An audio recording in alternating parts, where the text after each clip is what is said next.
This is a gravity and satellites question.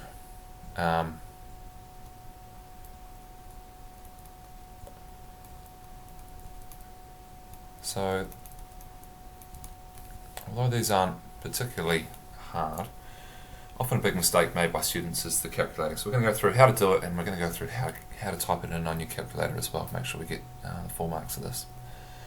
Alright, they give us the mass of the Earth, they give us the mass of adjacent, they give us gravitational constant, they give us the orbital radius, so that's the radius out to here. That's good, they've given us that,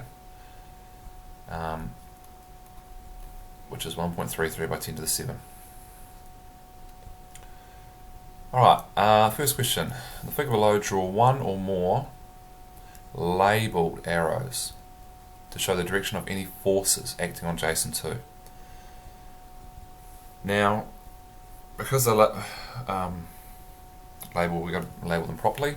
Well, obviously one is there's one going towards the centre of the Earth, and that's gravity. And you can't just put G. So if you put little g, that means the acceleration due to gravity. You can't put big G because that's the gravitational constant.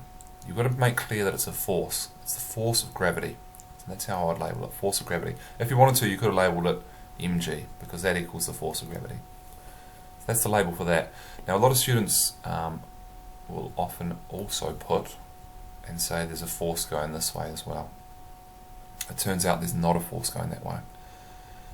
The only force on this in circular motion is the force of gravity. You've got to remember the rule we've come up in our class, which is no touchy, no forcey. So there needs to be something touching something to provide a force. The only things that don't need to touch are magnets and gravity that we've come across so far. Magnets and gravity. So gravity can apply a force without touching, but there's nothing else in here that's going to be applying a force. There's no one pushing Jason's satellite. There's no rockets pushing air out the back and pushing it forward at the moment. It's just floating around with its initial speed, holding it in orbit. So this is not a force at all. There's only the one force there. The second question, what's the period of orbit? So what is the time period equal to in the Jason 2 satellite? So one of the formulas you'll have on your formula sheet that we've worked out in class, but we don't want to have to work out again, so we've just got it on our formula sheet, on our cheat sheet, is t equals the square root of 4 pi squared over r cubed all over gm. And when you put the numbers in for that, you get 4 times pi squared times, now r was 1.33 by 10 to the 7.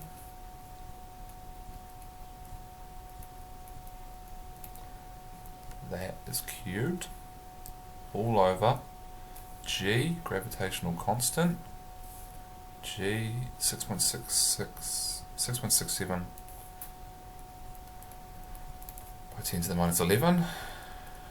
And what mass do we use? There's only one mass in this formula, and yet up here they've given us mass of the Earth and the mass of Jason 2. The mass of the Earth and the mass of Jason 2. When we've got to use these formulas, the only mass we need to worry about is the mass of the thing in the middle. In this case it's the Earth. That's all we have to worry about. So it doesn't matter what the mass of Jason 2 is. All we need to know is the Earth's mass, and I've forgotten that already. What is it? It's 5.98 by 10 to the 24.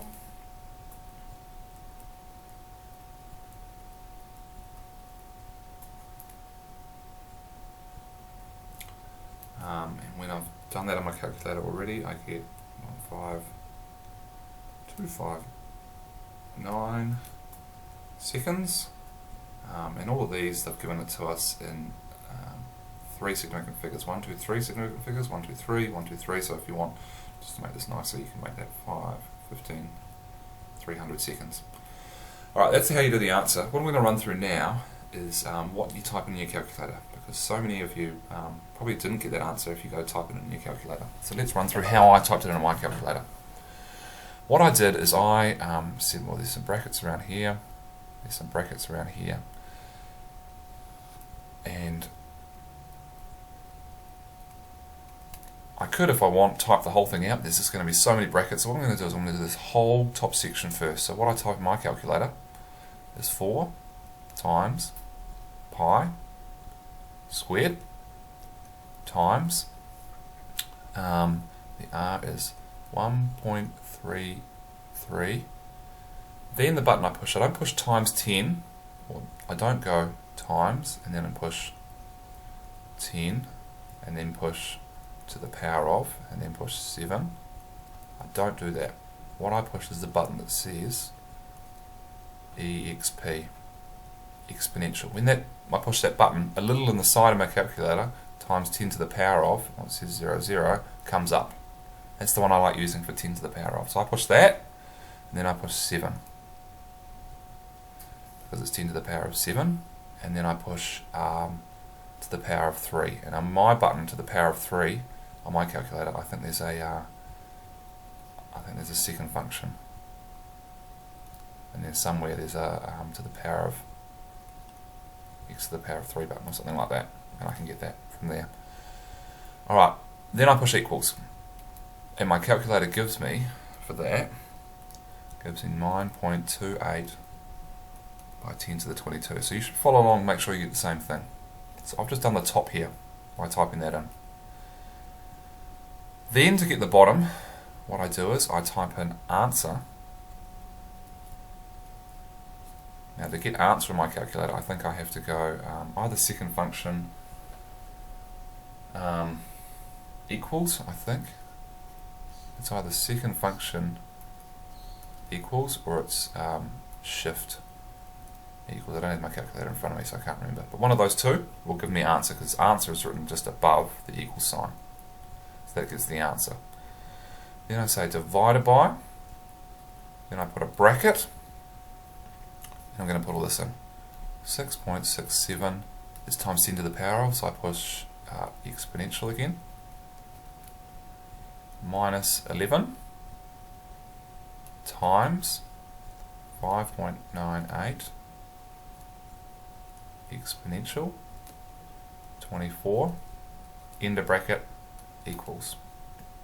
So now I've done, so I already did the top, and now I'm dividing it by the whole bottom, and I make sure I put, this is the most important time to put brackets in, put brackets in here basically. So make sure it divides that whole thing. And when I get that answer on my calculator, I get 2.37 by 10 to the 8. And then I now have to take the square root. So then I type in my calculator square root and get that answer. Those two buttons, which gives me the answer of 15,259, which is what we had over here. So if you can't follow that using your calculator to get that answer, you really need to go see your teacher and get some practice questions just to help type that in your calculator. Because every year there's a lot of students who get this wrong because they don't type it in the calculator right. They forget to put brackets down the bottom, they forget to square things, square the pi, or cube this, or take the square root at the end. So being able to practice that is making sure you're getting some extra easy marks.